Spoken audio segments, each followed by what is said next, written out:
आप देख रहे हैं अल्फा डिफेंस हिंदी में आपका स्वागत है।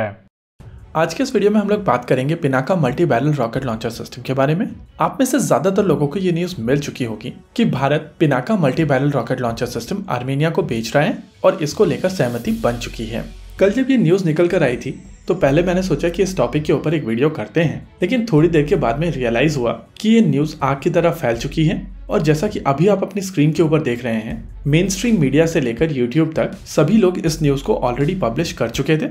और मेरा खुद से क्वेश्चन था कि मैं इसमें वैल्यू ऐड क्या कर रहा हूँ, क्योंकि जब बात आती है न्यूज रीड करने की तो मुझे अंदर से सेटिस्फैक्शन नहीं मिलता है। जब तक वीडियो में वैल्यू ऐड नहीं है तब तक वो वीडियो बनाकर सेटिस्फैक्शन नहीं मिलता है। हालांकि कई बार यूट्यूब एल्गोरिथम के चलते हम लोगों को भी वो चीज करनी पड़ती है ताकि फ्लो और कंटिन्यूटी बनी रहे। एनीवेज, पहले बात कर लेते हैं न्यूज के बारे में और फिर बात करेंगे वैल्यू ऐड के बारे में। जी हाँ, जो न्यूज की हम लोग एनालिसिस करते हैं वो सेकेंड पार्ट में करेंगे। इस सिस्टम को लेकर जो बेसलाइन न्यूज आई है वो द इकोनॉमिक टाइम्स की तरफ से आई है और उनकी तरफ से कहा गया था कि भारत आर्मेनिया को 2000 करोड़ के हथियार बेचेगा, जिसमें Pinaka multi barrel rocket launcher system भी होगा। पिनाका के कौन से वेरिएंट को यहाँ पर सप्लाई किया जाएगा, इस चीज को लेकर यहाँ पर बहुत ज्यादा डिटेल नहीं है, लेकिन ये चीज हम लोग सब जानते हैं कि जो सिस्टम एक्सपोर्ट किया जाएगा वो मोस्ट लाइकली पिनाका मार्क 1 होगा। द इकोनॉमिक टाइम्स की न्यूज के हिसाब से पिनाका के साथ साथ कुछ और आर्म्स और एम्यूनेशन आर्मेनिया को सप्लाई किए जाएंगे। ये मेरा पर्सनल मानना है कि ये आर्म्स और एम्यूनेशन स्मर्च और Grad multi barrel rocket launcher systems के लिए रॉकेट्स हो सकते हैं और फील्ड गन्स के लिए आर्टिलरी शेल्स हो सकते हैं। इसके अलावा कुछ anti tank guided missile systems भी आर्मेनिया को सप्लाई किए जाएंगे। हालांकि ये anti tank guided missile systems Nag नहीं होंगे। मेरे हिसाब से ये anti tank guided missile system 9M113 Konkurs होगा, क्योंकि आर्मेनियन फोर्सेस ऑलरेडी इन मिसाइल सिस्टम्स को ऑपरेट करती हैं और इस समय रशिया से इन मिसाइल सिस्टम की डिलीवरी मिलना मुश्किल है।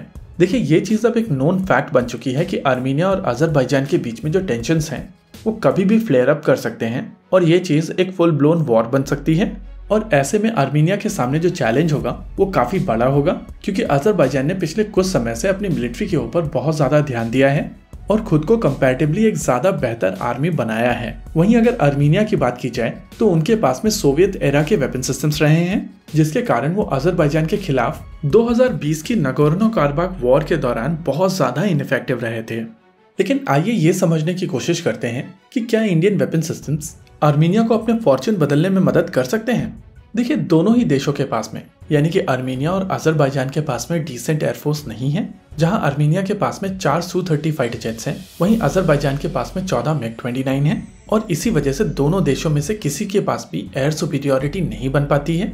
और इसी चीज का फायदा उठाते हुए पिछली बार पहले हारूब ड्रोन्स की मदद से अजरबैजान ने आर्मेनियन एयर डिफेंस सिस्टम्स को न्यूट्रलाइज किया और एक बार जब एयर डिफेंस सिस्टम्स पूरी तरीके से न्यूट्रलाइज हो चुके थे तो बायरेक्टर TB2 ड्रोन से आर्मेनियन आर्मर को टारगेट किया।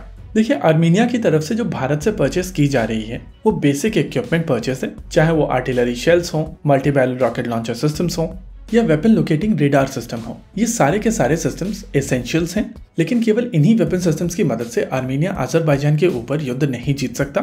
वैसे अगर आप इस पैकेज डील की कीमत देखेंगे तो आपको समझ में आएगा कि इस डील की पूरी लागत 2000 करोड़ की है और अगर इसमें से 50% cost Pinaka multi barrel rocket launcher system की है तो आपको हम बता दें कि कुछ समय पहले भारतीय थल सेना ने 6 regiment Pinaka multi barrel rocket launcher system का ऑर्डर प्लेस किया था और इसकी कीमत बताई गई थी 2500 करोड़। लेकिन ये चीज आप में से ज्यादातर लोग जानते होंगे कि जब भारत में वेपन सिस्टम्स अक्वायर किए जाते हैं तो उनके ऊपर 18% का GST पड़ता है, लेकिन जब ये वेपन सिस्टम एक्सपोर्ट किए जाते हैं तो इनके ऊपर GST नहीं पड़ता है।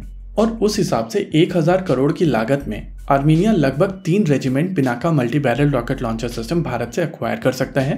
आपको यहाँ पर हम लोग ये भी बता दें कि एक रेजिमेंट में 18 यूनिट्स होती हैं, यानी कि कम से कम हम लोग यहाँ पर 54 unit Pinaka multi barrel rocket launcher system का एक्सपोर्ट देख रहे हैं और इस एक्सपोर्ट का इम्पैक्ट आर्मेनिया अजरबैजान वॉर पे जरूर पड़ेगा। होपफुली दोनों देश चीजों को बात करके सॉर्ट आउट कर लें, लेकिन अगर चीजें और ज्यादा हीट अप होती हैं तो आर्मेनिया को surface to air missile systems, tactical ballistic missiles, arm medium altitude long endurance drone और लॉइटरिंग म्यूनिशंस भी अक्वायर करने पड़ेंगे। इसी के साथ आज के इस वीडियो में रखते हैं केवल इतना ही। वीडियो को अंत तक देखने के लिए धन्यवाद। देखते रहिए अल्फा डिफेंस। जय हिंद।